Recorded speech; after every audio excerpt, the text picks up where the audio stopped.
Eu participo de um curso, uma pós-graduação, voltada para políticos e assessores políticos. E dentro desta pós-graduação, a minha cadeira fala sobre comunicação.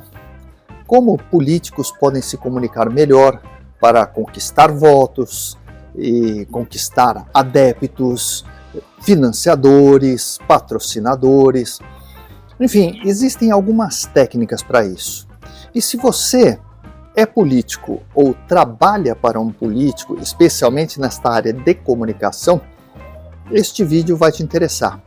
Depois da vinheta nós voltamos.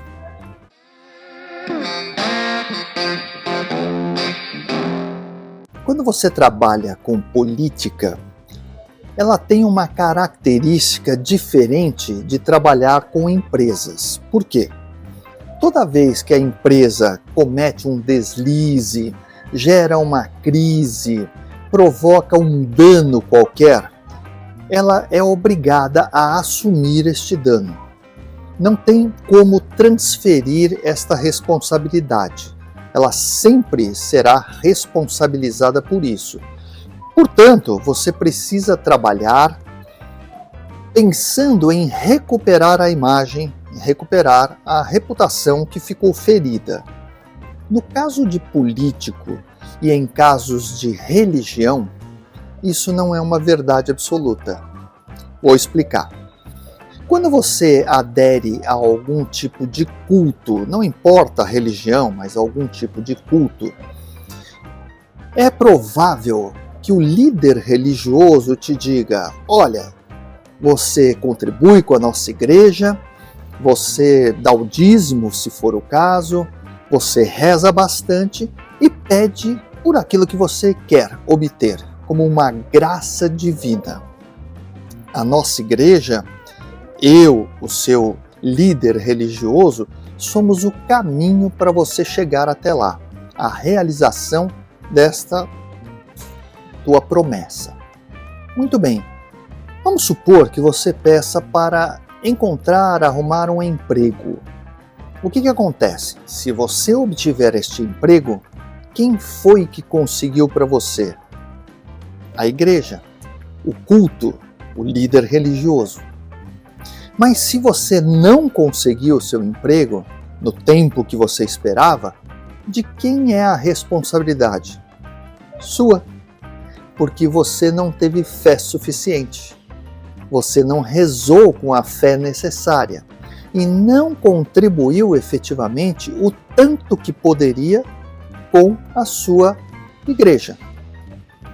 Então percebe que nestes casos a falta de realização de uma promessa nunca é responsabilidade do líder religioso ou da própria igreja, tá? De algum tipo de igreja.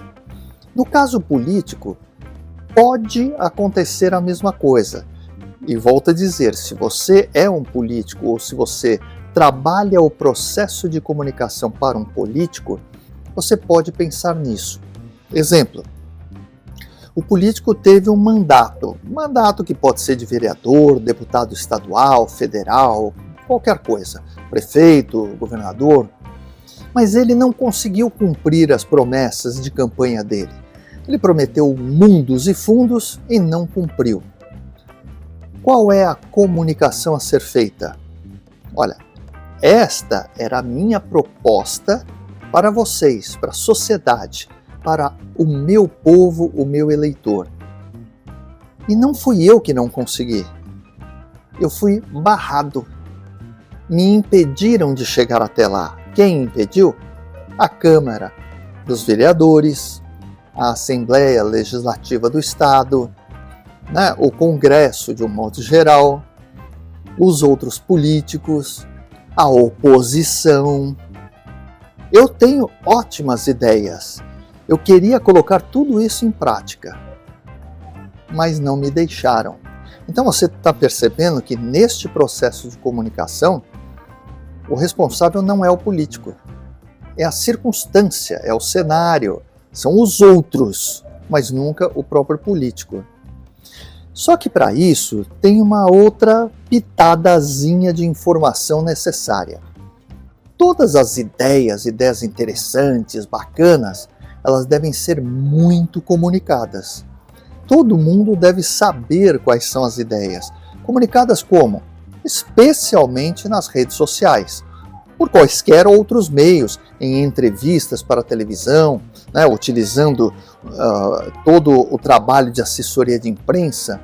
Mas é preciso que a população, os eleitores, conheçam as ideias. E depois, se essas ideias não forem colocadas em prática, a justificativa é: eu tentei, a minha intenção foi boa. Se não consegui, não foi por minha culpa, é que os outros não me deixaram. Então, pensa nisso se estiver trabalhando um processo de comunicação para políticos.